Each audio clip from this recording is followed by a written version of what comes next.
about that time. So happy Wednesday, everyone. Welcome back to another edition of the Greater Lawrence Chamber of Commerce Chamber Chat. I am President Brad Kloppenstein, President of the Greater Lawrence Chamber, that is. We are very excited to have with us a political vagabond.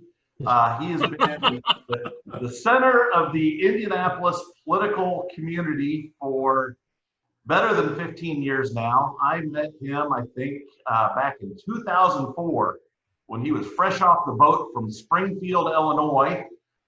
So without further ado, I would like to introduce our special guest today, Abdul-Hakim Shabazz. Abdul, welcome to Lawrence Chamber Chat. Good afternoon, everybody. Good to be here. Happy to chat with you for the next hour or so. If you guys got a question, raise your hand. I'm happy to take your questions. And that's kind of how I do things. It's more of a back and forth. I may have a couple of prepared remarks, but I prefer the Q&A because I think we learn a whole lot more from each other. So like Brad said, I'm from Illinois originally. Grew up in Chicago, worked downstate, went to law school in St. Louis, did radio, worked for Illinois Attorney General, ended up here doing talk radio for a while. Left talk radio, started my own business, and back into talk radio again. But in the interim, though, I've had an interesting time covering the state of Indiana and just all the different things that come along with it. Obviously, right now, the two big things are public health and public safety. It is COVID-19, which has had a major impact on a lot of your businesses, and the police and public safety, which has had an impact on your businesses too. Luckily, last time I checked, Brad, Lawrence didn't have any rioting or looting or anything. Maybe a protest or two, but nobody rioted or tore anything up. So the last time I checked. We had one little protest march, and that was it, and it was very civil. Okay, cool. Yeah, down here, downtown, a few blocks off the circle, not so much. So we're dealing with that right now. We're dealing with, like I said, the COVID-19 pandemic crisis. We're trying to figure out if schools are going to open up on time. That's the next big thing. Also, we've got issues with the state budget because lawmakers had to basically cut $1.2 billion out of a $2 billion surplus to keep things going. So there's a lot of stuff going on here in the state of Indiana. Like I said, my thing is, if you guys got any question or anything, like I said, just feel free to raise your hand and ask away, and I'm happy to answer them. We just got through a primary, and primary basically turned out the way everybody thought it was going to turn out. Donald Trump, Joe Biden won Indiana. Woody Myers, Eric Holcomb won Indiana. Some interesting things up in you guys' neck of the woods was Chris Jeter, who ran for state rep. Once they beat Laura Giffel, and the other guy who ran against Scott Baldwin, who ran against J.R. Gaylor, won that Senate race, which is kind of up in that Lawrence area as well. Those two races I thought were interesting because Jeter was kind of the non-establishment candidate, and Scott Baldwin was the establishment candidate. So we're still trying to go through and figure out what exactly happened in those races in particular. Also in the 5th Congressional District, Victoria Sparks just walked away with it. And that's what happens when you have basically $1 million to spend. And I'm not saying money buys friends, but it sure as hell improves your negotiating position, like to put it that way. So she won big. Also, so did Christina Hill, won big, and that's going to be like one of the marquee races in the country. I really do honestly believe that. Now, I still think that race probably is safe Republican right now. I think it's changing as demographics change and folks kind of move out of northern Marion County and across the board into Boone, Hamilton, and Madison County. But it's going to be fun to watch. I still think Victoria Sparks gets it out this go around, and then next year or 2 years from now, they have to do some redistricting, and we'll see what happens on there.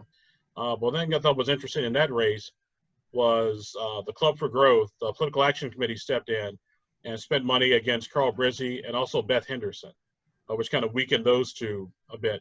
And the polling, which was pretty much right on the money in the race that was done.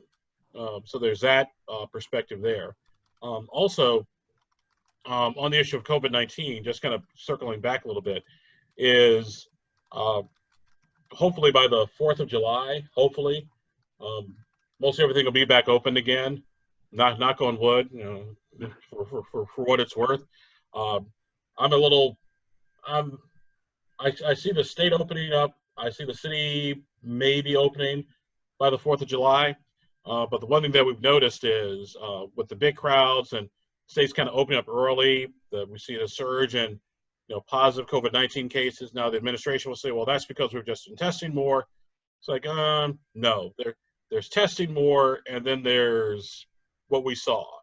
And so what a lot of us are waiting for here in Indiana is for about another week or so to see if the protest march from a couple of weeks had any impact on COVID-19 cases. The good news is, what I saw, a lot of people were wearing masks, but the bad news is a lot of people weren't. And so we're still kind of going through that spell right there. Downtown Indianapolis is still, we're getting more and more people kind of slowly back every day, but it's still a bit of a ghost town. There's still places still boarded up. It looks like Florida right before a hurricane, with all the plywood on the first floors of a lot of buildings and a lot of places. I remember the Columbia Club, we just took our plywood down like Monday, so we can kind of open back up again. But still, it's that whole thing about getting people back down here, getting people to feel safe. And as you guys know, downtown Indianapolis generates a lot of revenue, which impacts a lot of other places here in the state of Indiana. So that's something we have to keep in mind on as well.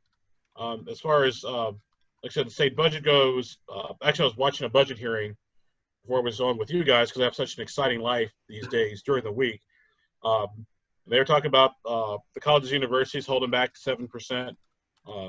We still don't know what's going to happen with K through 12 education just yet. We'll probably have a better idea at 2:30 this afternoon, once the governor kind of goes through his daily briefing and does his daily announcements. We'll have a much better idea what our state budget is going to look like. I don't think they're going to raise taxes to any degree, but I do think that they're going to hold the line on spending as much as humanly possible. So I see that coming as well. Any questions? Like I said, I feel weird. I will start this off just so that our guests know a little bit more about you if they're not necessarily familiar with you. You're a publisher of IndyPolitics.org. You host a weekend radio show on WIBC called Abdul at Large, and you are also the host of the public affairs show Indiana Issues that airs statewide on Comcast cable stations. You mentioned that there didn't seem to be any correlation between whether or not you were an insider or an outsider on how these elections went. I know that, like, Dan Leonard up around Huntington, he's a state representative. He had a challenger in the primary, and he squeaked by with 1 or 2%. How is this going to be as far as the year goes for incumbents versus challengers? And what other things can affect the outcome that might be on the horizon? One thing I thought was interesting, looking at the primary election results, and I wrote this in my cheat sheet. The other thing I write a little gossip column, $50 a year, FYI, was that Eric Holcomb actually got more votes than Donald Trump in the primary. He had about 19,000 more votes than President Trump did. Now, more people did vote for president because Bill Weld, who was also on the ticket, got about 43,000 votes, like Donald Trump's like 512,000 or whatever that was. So I think there's Trump support out there, but it may not be as deep as folks thought it would be. As a matter of fact, I have it written down right here on my notepad. Yeah, Donald Trump beat, if you just took the primary votes, Donald Trump beats Joe Biden 53 to 47, but Eric Holcomb beats Dr. Woody Myers 56 to 43. So there's a much bigger difference in the governor's race right now than there is a presidential race. Now, I still think that Donald Trump is going to win, but his victory may not be as big. And I think Indiana stays for the most part Republican. There may be a couple of races that may change. Like I said, I'm looking at a couple things over John Rocco's house versus Fatty. That's what I call him because he used to be city controller. That race might flip, but I don't see too many races flipping here in Indiana. So another question that I have for you, obviously we're going to have a new Speaker of the House next year. What is that going to do as far as, are we going to see new initiatives that are going to come in? Is he pretty much going to be Brian Bosma 2.0? What do you expect to see out of Todd Houston, especially given that our surplus is probably going to evaporate, as you mentioned, and it's going to be a new world where they're looking for money? I say Todd Houston, basically, Todd Houston and Rod Bray, and if Eric Hogan gets reelected, basically keeping the ship of state afloat. I really see that as their priority. That's their main goal. That is what they're going to be trying to do, is just keep things as error-free as much as humanly possible. But the thing is, half the budget is education, another 25% is Medicaid, Medicare. So there's not a whole lot of room to play with. So what they started doing was they held back the university 7%, state agencies 15%. They haven't touched schools and education, but like I said, we'll probably find out more a little bit later this afternoon. But as far as Todd Houston and Rod Bray's priorities, I think it's going to be just basically kind of just keep things as try to hold the state as harmless as humanly possible. All right. Let's open this up to those assembled. Does anybody have a question for Abdul while we have him here? Feel free to unmute yourself. Eugene. Yes, Eugene Dooley here. Yeah. How you doing, Abdul? I actually ran against John Bartlett and House District 95. Of course, COVID kept a lot of us in, so I was unable to gain a lot of the votes. So 75, 25%. But anyway, Abdul, my question is, raises were on the table for school teachers. Now, with the new budget coming out and the cuts, what is that impact going to be with teacher school raises that was promised for this year? Eugene, I'm glad you asked that question. Great question. Me too. And I would love to hear the answer, because everyone promised it and people ran on those issues. So I don't think they're going to get a raise. I don't think so either. If they do get a raise, it's going to be because it is local referendum kind of picking up the revenue. But the state can't give a raise if it doesn't have the money, period. And nobody was expecting COVID-19. No one was expecting George Floyd to come up.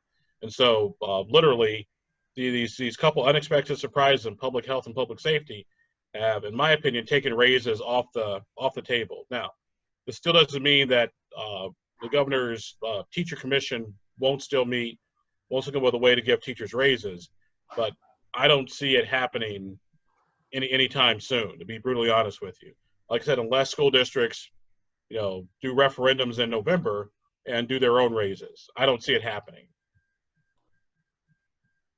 Last question, not because I have a meeting to go to, I'm sorry. What about the absentee ballot, and what was that impact like on the elections and the least amount of polling booths? We had a lot of issues with that and people were concerned. What happens in the general election? I don't see, let's put it this way. I don't have a problem with absentee ballot voting. I really don't. And I believe it should be no excuse, absentee ballot. If you want to vote absentee, fine, go ahead, knock yourself out.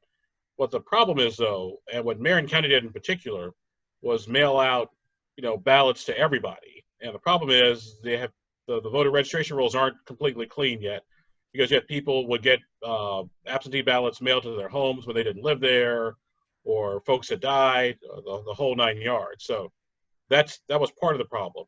The second part of the problem was, once again, like you mentioned, 22 polling sites out of only 270 something polling sites, and that trying to slow the spread down a little bit.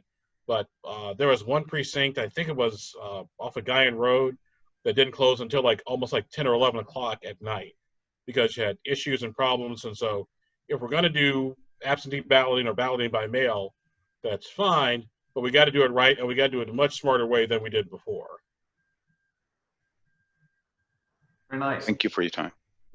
Thank you, Gene. My pleasure. While we're here, if you don't have them, I will continue to ask mine. So, all right. So, Abdul, so let me ask. Actually, I think Cassandra had a question. You are a downtowner by nature. I went downtown last week. It looked horrible. And it also looked like it had been overrun with homeless. Is this going to be another wave of flight to the suburbs? And does Lawrence benefit from that? Does Carmel benefit from that? What is your opinion on what the world's going to look like 2 and 3 years from now? I think 2 or 3 years from now, the world will be back to normal. In the interim, though, it's going to take the downtown people really going to have to work to get stuff together, because if I'm a Carmel person or Lawrence person or, hell, Noblesville, LaPel, and if I have those amenities in Lawrence or Carmel or Zionsville, then why come all the way down here? I can get a steak anywhere. Let's just be honest. And so whether it's a symphony, whether it's the IRT, a lot of those things are going to have to come back big and strong and big and heavy. Once again, draw the crowds back down here. Also, tourism. Tourism is going to take a while, because we have the convention center and Lucas Oil Stadium and JW Marriott and the Conrad and all these other places that are still kind of closed right now. And until those places open back up, you're not going to see the tourism that you need, to keep your economy going. So now I'm curious, just the casinos just opened up this past week. And I know that's kind of getting out there. The state for the last 20, 25 years has relied a lot on gaming revenue. Do you see potentially an expansion of gaming next year, be it video gaming terminals and bars or new casino licenses, something along those lines to help the state budget? I don't see any more gaming licenses. I do think next year, also to be in a budget year, might actually be a time to actually look at expanding gaming in bars and taverns. Just kind of the slot machines, the Cherry Masters, that sort of thing. I can see that happening as a way to raise revenue. And I respectfully disagree with my good friend Matt Bell and the horse and the Casino Association of Indiana. Don't tell him I said I'm trying to get money out of it. Hey, brother's got to make a living. I'll tell you that much. Is that hurts, the racetracks? Because if I'm going to the racetrack or casino, I'm going for an experience. If I'm going to a bar and there's a Cherry Master there, may drop $20, and then that's it. Then I go home and call it a day. So I don't see. I've never seen how slot machines and Cherry Masters in a bar or a tavern will impact a big casino or Anderson or Shelbyville. I just don't see it. I never really have, and don't see the circumstance that ever will. Now, with that said, you still have people who are opposed to gambling, opposed to gaming, so you always have that that corner of folks. But at the same time, I think it'll be interesting to see exactly, does that come up next year? Because I think it's got to. I think next year with the budget stuff that I'm seeing, as good a chance as any to do something. Very nice. Brad, Yes. can I ask a question? Oh, of course. So I saw today where the Department of Workforce Development passed an extension for unemployment benefits, which I was quite surprised because of all the extra money that's been available from federal, and that continues through the end of July. Since we've now seen an extension allowed for the time period that you can collect unemployment benefits, do we think they're also going to extend that extra federal money beyond July 31st? That I honestly don't know one way or the other. I mean, my thing is, if you're trying to get people back to work, extending benefits kind of surprises me a little bit. Call me crazy, because if I want people to go to work, then I need to make it less of a financial incentive for them to stay home. So now, with that said, I could see some situations where, you used to work at, say, Rock Bottom downtown, and Rock Bottom is closed, and now you got to find another job. So I can see that if you're like in the server, the waiter waitress industry. But like I said, I would have to double check and see if they're going to do any type of extension or anything. But to me, if I'm trying to get people back to work, then I need to make it as, not I want to say difficult as possible, but at least challenging, so you don't want to stay home. And I was surprised because we have had a lot of small businesses complain that, they can't get people to come back to work because they're getting so much money on unemployment. And I've experienced it now being out in restaurants. I mean, the number of servers that they have is so low, they can't get people to come to work. And now we just extended the unemployment benefit period. It's like they're not listening to, what businesses are telling them. And I agree with you. There certainly should, might be some occupations who need that extension, but not all of them. Yeah. And like I said, it baffles me that you would want to keep people on unemployment. Yeah. It's like, no, it's not what we know. No, it's not what we know. It's good to hear. Can I ask a question, Brad? Oh, absolutely.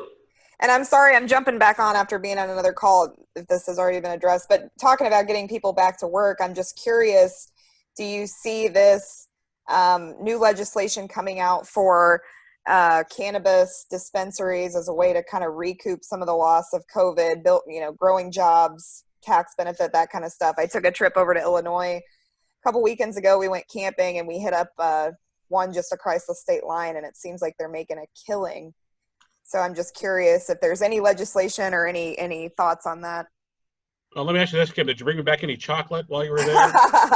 Hey, man, it's only an hour-and-a-half drive. It's in Danville, Illinois. Highly recommend. I know exactly where it is, too. So my way back and forth between here and Springfield. It's interesting because I want to say there was a story in the Chicago Tribune this week, so I've been doing radio in Chicago this week, about how even though with the COVID-19 and all the public safety stuff, the cannabis people are still making money. So go figure. Matter of fact, what made life even more interesting was they considered the cannabis business as an essential business. And so they got to stay open during all the closure and everything. And you actually changed the rules where you could actually order from the dispensary online, go and pick up your product, but you didn't have to go into the building because you had to maintain social distancing. So you would literally bring out your marijuana while you were on the curb. Now, please note, a year ago, that's a felony. Right. A year ago, you're going to jail for doing that. Now, you pick it up on the curb. So I see marijuana legislation being introduced. I don't see it passing yet because Eric's just not going to have it until the federal government does something with it. Okay. Thank you. So, Ross, go right ahead. Thanks, Brad. Abdul, enjoy listening to your commentary on your various platforms. Appreciate it very much. Thank you, sir.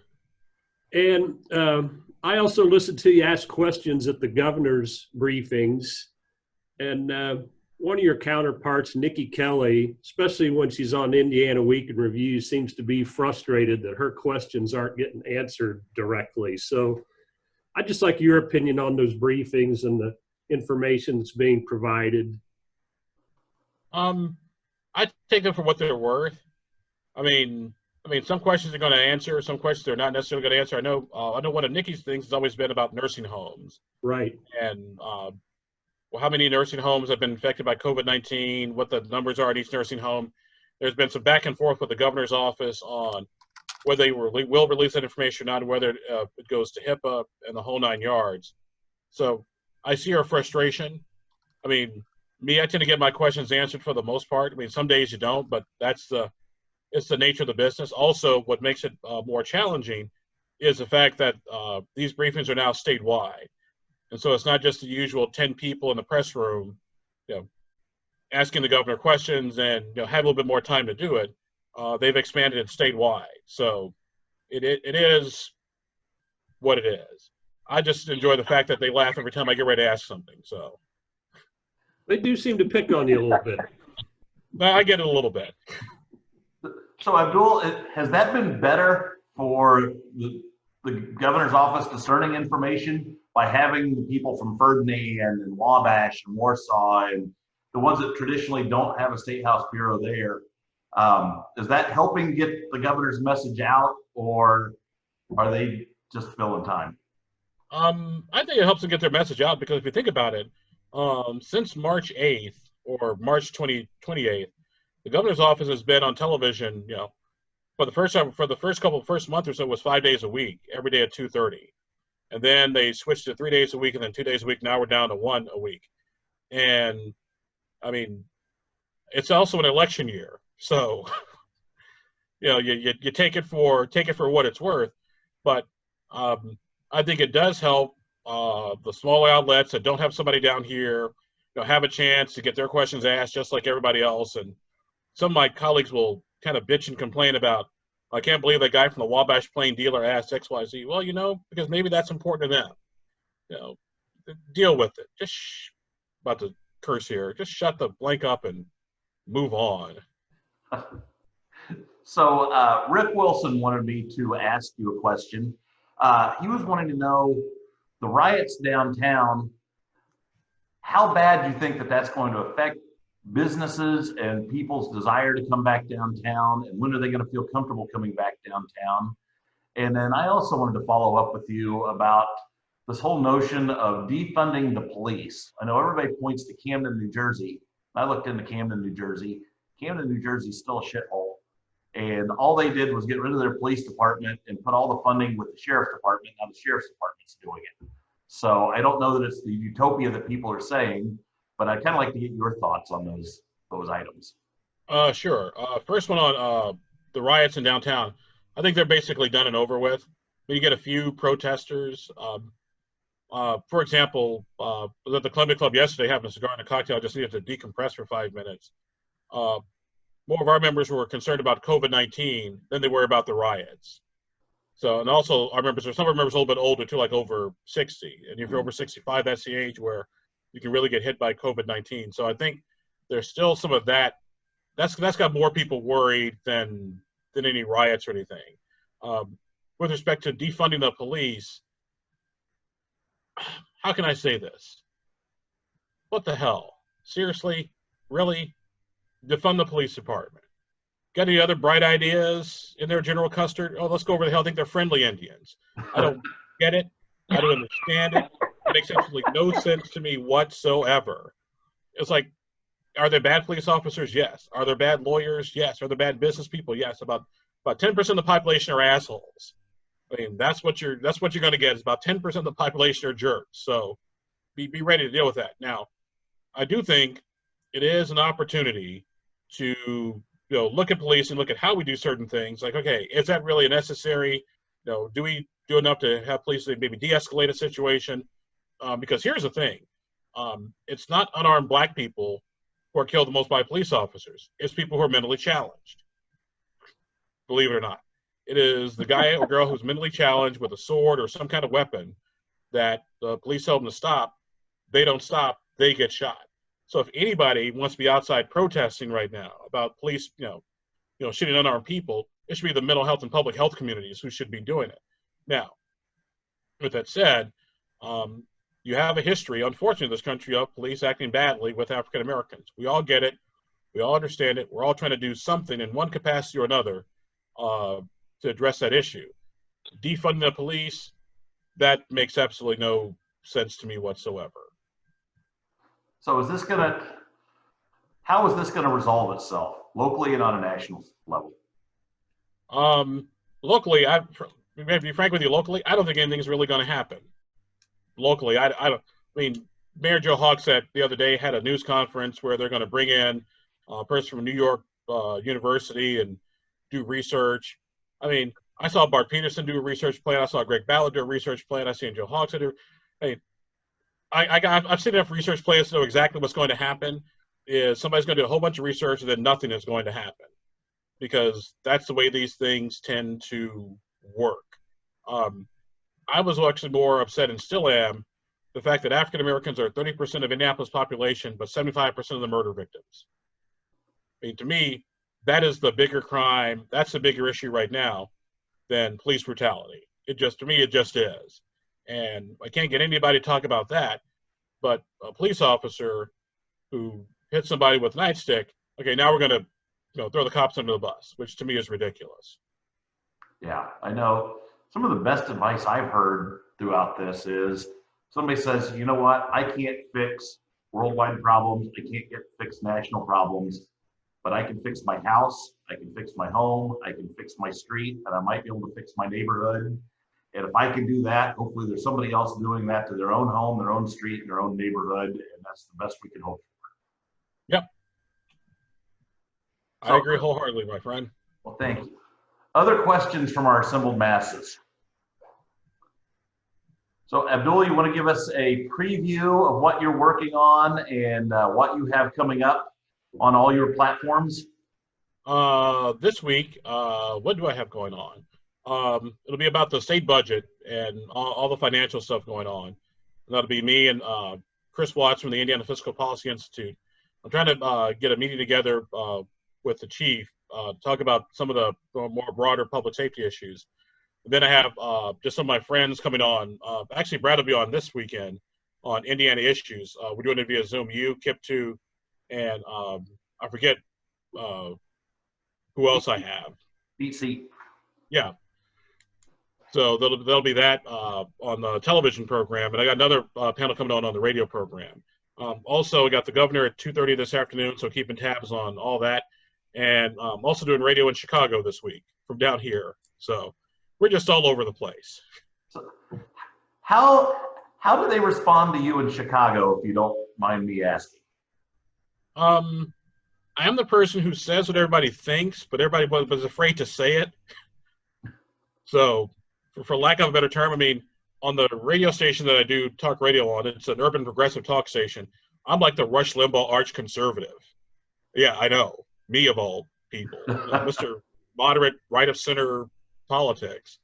But it's fun and it's interesting, and it keeps a lively discussion, a lively entertainment going on. For example, today we had a conversation a little bit about reparations, and my thing was, okay, fine, if you want to do reparations, good. Who determines who gets what? Because in the universe of Ancestry.com, if Pam Lepper right there has 1% African American blood in her because she has a 1% ancestor from Africa, is she entitled to reparations? Or has it got to be more than 1%? It's got to be 10. It's got to be 25. I mean, mine's like 80%, but I got 10% European. So that means I get 10% less than my next door neighbor. So it made for an interesting conversation. Let's put it that way. But my goal was to get people just to think about it. And okay, let's think this through. Is this really a good idea, or is it really a bad idea? So very nice. Well, my friend, I would like to thank you very much for joining us on what is our own little piece of the world here in Lawrence, where we talk about issues pertaining to Lawrence and beyond. So thank you again for joining us on the Greater Lawrence Chamber Chat. Not a problem, my friend. I did get one question from Rick Wilson. Rick, I'm sorry, I must answer your question here. The impact of the Black Lives Matters movement on our public safety agencies, downtown business. I think I'm skeptical of Black Lives Matter because here's why I'm skeptical. Because I'm a firm believer that the Black lives are going to matter. They should always matter, whether taken by somebody wearing black or somebody wearing blue. That's always been my thing with Black Lives Matter, is that if an unarmed black person shot by a police officer, we're okay, let's go riot. But if you're not armed and shot by another black person, well, okay, like seriously, people, what the blank. So that's kind of my issue with the Black Lives Matter people. I do think they're going to have a role to play because they just will. The trick is nobody knows. There's no one Black Lives Matters thing.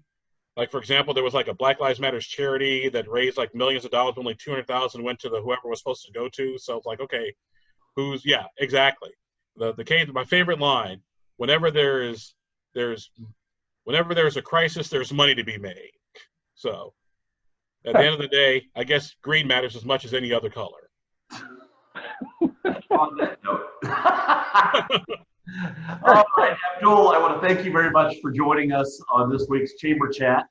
Some things coming up tonight is probably the first time we've actually had great weather for our Greater Lawrence Chamber cruise-in on Otis Avenue on the parade grounds at Lawton Loop. So if you have a cool car, bring it out. If you want to see cool cars, I think it'd be a great night to come out and see them. So that's from 5 to 8 this evening. Tomorrow night at 5 o'clock will be our final Zoom happy hour for the Greater Lawrence Chamber. We're going to start doing them in person the following week, which is why tomorrow's the final Zoom one. We're going to have special guests from the Small Business Administration. Dan Drexler is going to join me live in my home and be available to talk about some of the things that the SBA has to offer. Dan works here in Indianapolis over at Butler University. And then expect Friday or Monday, maybe Tuesday, a huge, and I mean huge, announcement on our speaker for our annual membership luncheon in October. Potentially the biggest speaker we've ever had. I'm excited to share that. We are just finalizing a few details on the venue and how much everything's going to cost, but we're excited to announce that. And I'm trying to think, I feel like there's something else. Oh, next week, our guest, and this is going to be a take two. We're going to have great Lawrence Common Council President Lisa Shabazz is going to join us.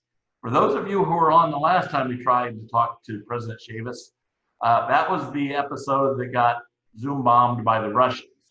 So this time, Erica sends out all the information to verified people the morning of the event, and I think it makes it a lot smoother. So I'm looking forward to having a great conversation with her. So otherwise, thank you all for joining us, and I will see you next week, if not before. You guys take care. Good chat with you.